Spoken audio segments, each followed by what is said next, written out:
Alhaji Istijaba sọ okú ọ̀rọ̀ tó lágbára ránṣẹ́ sí MC Olúọmọ lórí ọ̀rọ̀ ipò state chairman NURTW ní Lagos State.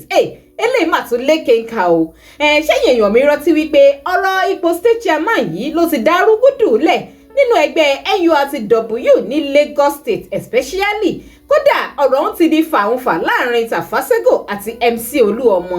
Lóòótọ́ sì ni wípé MC Olúọmọ fúnra ẹ̀ ló fa Tafasego lọ́wọ́ sókè pé òun ló máa jẹ state chairman with the intention wípé òun máa lọ jẹ national president ní Abuja. Orúkọ mi ni Alhaji Musila Akisoya. I'm the state chairman National Union Rotary of Lagos State. I'm incoming president National Union through 36 states inshallah. Sego will be next state chairman ní 1 month. Àmọ́ tó fẹ́ dàbí ìgbà wípé MC Olúọmọ fẹ́ máa yí òun padà látàrí awuyewuye kan tí à ń rí gbọ́ wípé ipò national president tí MC Olúọmọ fẹ́ lọ fún ní Àbújá yẹn wípé kò ṣúọ̀ fún dàbí alára. Wọ́n ní kò fẹ́ fi taratara ṣúọ̀ fún MC Olúọmọ wípé òun máa rí ipò national president jẹ ní Àbújá. Eléyìí tí ó ṣokùnfà ìdí tí ó fi gbé mandate lé Tafasego lọ́wọ́ láti ẹjọ́ yìí. Ṣùgbọ́n recently báyìí la rí wípé nǹkan míì tún ti ń jẹyọ nínú ẹgbẹ́ NURTW ní Lagos State pẹ̀lú bá ṣe ti rí tí àwọn ọmọ ẹgbẹ́ ọ̀hún tí wọ́n ti endorse tó sì ti ń celebrate Tafasego gan gẹ́gẹ́ bí new chairman wọn tuntun tí wọ́n ṣẹ̀ṣẹ̀ yàn. Kí ló dé, kí ló ń ṣẹlẹ̀? Kí gan ni fèètì MC Olúọmọ báyìí nínú ẹgbẹ́ NURTW? Ẹ̀yin èèyàn mi, kí gan ni ìdí tó fi dàbí ìgbà wípé àwọn ọmọ ẹgbẹ́ NURTW ní Lagos State wọ́n ń celebrate MC Tafasego pẹ̀lú bó ṣe ṣe pé MC Olúọmọ gan ò tí ì gbé mandate kalẹ̀ fún tí wọ́n sì fi taratara support MC Olúọmọ wípé kó lọ jẹ national president ẹgbẹ́ wọn ní Àbújá. Alhaji Istijaba wọ́n sojú abẹ nípò wọ́n ṣàlàyé lẹ́kùnrẹ́rẹ́ ìdí tó fi ṣe wípé à ń rí gbogbo nǹkan tó ń ṣẹlẹ̀ yìí nínú ẹgbẹ́ wọn, ìdí tí wọ́n fi celebrate Tafasego, ìdí tí wọ́n fi endorse Tafasego, ìdí tó fi ń pariwo wípé Tafasego làwọn fẹ́, àti pàápàá ìdí tí wọ́n fi ṣetán láti fi ọwọ́ mẹ́wẹ̀ẹ̀wá kí MC Olúọmọ lẹ́yìn pé kó lọ jẹ national president wọn ní Àbújá. Nǹkan kì í ṣẹ̀ṣẹ̀ ràgó nínú fọ́rọ̀ eléyìí ò bẹ́ẹ̀ sì ni ọ̀rọ̀ pọ̀ nínú ìwé kọ́bọ̀.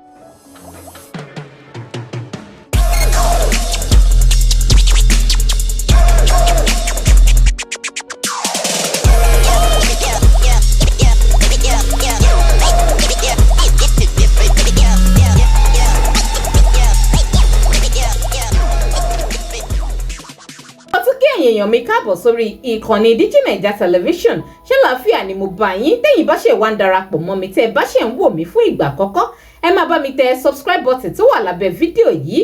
Kẹ́sì má gbàgbé láti máa bá mi tẹ like náà. Ẹ fi ròyìn sí comment, kẹ́sì máa bá mi share ètò yìí kó máa lọ káàkiri orí ayélujára. Alhaji Istijaba sọ ojú abẹ níkò, wọ́n sọ gbangba ní wípé àwọn ò fẹ́ MC Olúọmọ mọ́ gẹ́gẹ́ bí state chairman àwọn ní Lagos State. Pé Tafasego gan ni àwọn fẹ́ gẹ́gẹ́ bí state chairman àwọn báyìí o, kí MC Olúọmọ kó káyà rẹ̀ kó máa lọ ní àlàáfíà. Kí ló dé, kí ló ṣẹlẹ̀? Nífẹ̀ẹ́ àgbẹ̀dẹ kó ìpòsì ẹ̀ lé wa lórí. Wọ́n ní normal delegate election ó gbọ́dọ̀ wáyé conference. Wọ́n dẹ̀ ṣe ogun normal things tó yẹ kán ṣe títí Alhaji Barrow fi padà jẹ́ president ńgbà yẹn. Wọ́n impose àgbẹ̀dẹ lé wa lórí pé nítorí wọ́n nífẹ̀ẹ́ àgbẹ̀dẹ káwọn impose ẹ̀ lé wa lórí. Wọ́n impose ẹ̀ lé wa lórí. For this a gbọ́dọ̀ mọ nǹkan tá à ń ṣe this time around. N tá a ṣe kọjá yóò tún gbọ́dọ̀ repeat ara again. Gbẹ́kẹ̀ ọ̀kan tó wọ́n máa impose president lé wa lórí. No, to not work. Ó ní normal process tá a gbọ́dọ̀ follow láti fi yan president. Ó ní normal due process tá a gbọ́dọ̀ follow láti yan state chairman which the constitution back ẹ̀ up. Nílùú Èkó ń bí ń sìn wọ́n ti sign vote of no confidence fáwọn òfin ẹ̀mọ́ you leave. Òun lọ Àbújá ni o, òun lọ ibìkan ni o kò ká wá. Gbogbo certificate ọwọ́ ẹ̀ ó ti wà nullified. Eléyìí lágbára o. Ọkẹ́ àwọn tó fẹ́ lọ dìbò ní Àbújá, Èkó ń bí èèyàn 5 péré ló máa lọ látẹ̀kọ́ lọ dìbò lálọ́ dìbò ní zone. Èèyàn tó fẹ́ dìbò tá à ń sọ yìí just 30 èèyàn 30 ló máa dìbò 55 ní state kọ̀ọ̀kan which is 6 states. ló fẹ́ dìbò fún ẹni tó máa jẹ president ṣé kò ní kan á lè decide the president ni wọ́n máa ṣe election state tó kù after then náà máa lọ ṣe delegate conference ní Òṣogbo fún ẹni tó máa di president ìyẹn ṣe wá kàn wá lẹ́kọ̀ọ́ nǹkan tí yóò ṣẹlẹ̀ nínú union ló ṣẹlẹ̀ yìí náà ó ti di meeting méjì ń ṣe tá a miss tí ó dẹ̀ happen ní union rí láì sínú coronavirus. up national.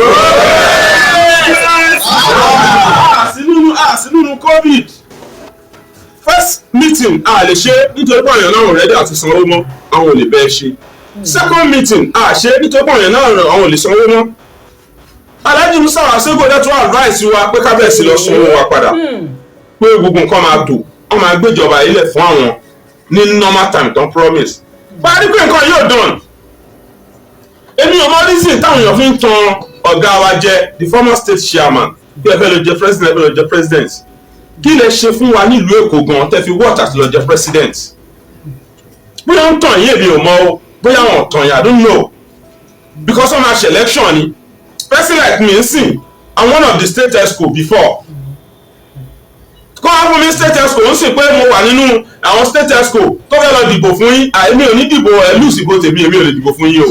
ọ̀pọ̀ àṣálà sí ò lè dìbò fún yín náà kí lè ṣe fún wa lẹ́kọ̀ọ́ náà lọ́wọ́ bẹ́ẹ̀ ẹ̀kọ́. ọkẹ́ nígbà tí Alhaji Tajudeen Àgbẹ̀dẹ ṣe chairman lẹ́kọ̀ọ́ even Alhaji Bado Akoko ṣe kátìkà chairman lẹ́kọ̀ọ́ ń bí just 1 year lọ́kọ́ state council yẹn fún wa. nígbà tí Alhaji Tajudeen Àgbẹ̀dẹ dé ó tú orí ẹ̀ ó renovate ẹ̀ ó tún gbé òkè kan sí ó di 3-story building ó tún ṣe gẹ́gẹ́ lórí gẹ́gẹ́ ó tún lọ kọ́ ìmí fún wa new secretariat ní ipò ọba bẹ̀rẹ̀ tá à ń lò sí ibi tá à ń lò ní super tẹ́lẹ̀ gbà tẹ́yìn débẹ̀ gbé rẹ́ǹtì ni o kí lẹ ṣe fún ẹgbẹ́ ìtẹ́fi sọ pé ẹ wọ́ọ̀tì láti lọ jẹ president orí wo lẹ ṣe fẹ́ gbẹ́ ìgbọ̀n fọ́dún mẹ́rin tẹ̀ wá ń bẹ̀ even just boss àwọn boss táwọn staff ń lò lásán ẹ̀ẹ̀ra ẹyọkan mọ́ ìtò ti wà ń bẹ̀ gbogbo ìtò ti wà ń bẹ̀ tẹ́lẹ̀ náà lẹ lò bàjẹ́ oore wo lẹ ṣe fún union tẹ́ ẹ fi wò pé ẹ̀yin ló kàn ń sìn láti lọ ṣe president kí bàbá Bọ́lá Ahmed Tinubu tó náà ló kàn wọ́n ṣe dáadáa sílùú Èkó wọ́n ṣe náà ló kàn l'Àbújá wọ́n fi débẹ̀ kí lẹ́yìn ṣe fún wa nù ẹgbẹ́ ìtẹ́bí náà yìí ló kàn láti ṣe president.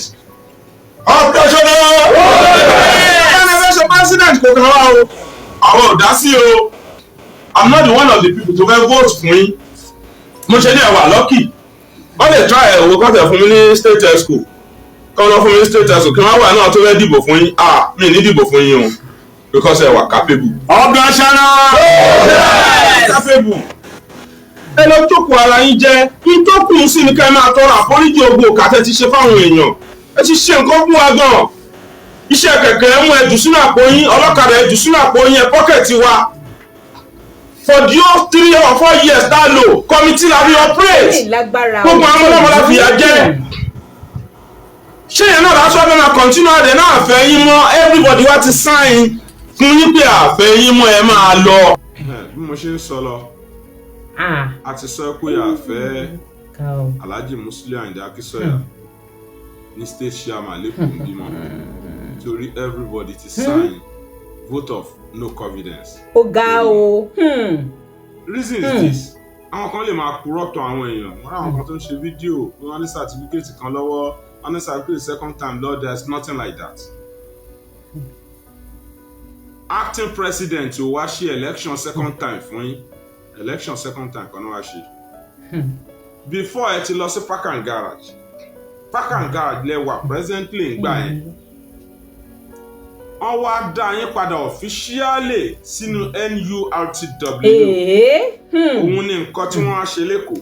ẹ̀yin èèyàn wa ọ̀rọ̀ lẹ́gbọ́n yìí kí lè ro ti yín lórí ọ̀rọ̀ yìí ẹ máa bá mi sọ sí comment káàjọ máa tàkùrọ̀sọ àmọ́ ẹ̀yin èèyàn ká má parọ́ ṣẹ̀rí nínú ẹgbẹ́ NURTW ní Lagos State pàápàá jùlọ ó fẹ́ dàbí ìgbà wípé nǹkan ò fẹ́ ṣẹnu rẹ̀ mọ́ fún MC Olúọmọ bíi ti tẹ́lẹ̀ o abẹ́ẹ̀rí wípé omi tuntun ti ń rú ẹja tuntun ti ń wọbẹ̀ báyìí àmọ́ kí wá la lè pè nífẹ̀ẹ́ tí MC Olúọmọ náà l'Àbújá bí kò bá tiẹ̀ ṣe dúró fún un mọ́ ǹjẹ́ ó lè rí Àbújá dé ṣá pẹ̀lú gbogbo ohun tí wọ́n ń sọ jáde lẹ́nu yìí eléyìí gbẹnu tán ó lẹ́tìkẹ́ ò kí lè ro tiyín ẹ máa bá mi sọ sí comment káàjọ máa gbé ọ̀rọ̀ yìí yẹ̀ wò gbogbo bó bá ṣe wá ń lọ nínú ẹgbẹ́ NURTW ẹ jẹ́rìí pé ní ìkànnì Digi Naija Television a máa gbé wá sí etí gbọ̀nyín live and direct bó bá ṣe ń ṣẹlẹ̀ títí dìgbà míì tátùwájọ máa pàdé ẹ máa bá mi tẹ subscribe button tó wà lábẹ́ fídíò yìí tẹ́yìn ò bá ti tẹ̀ tẹ́lẹ̀ ẹ láìkì ẹ kọ́mẹ̀ntì kẹ́sì máa bá mi share ètò yìí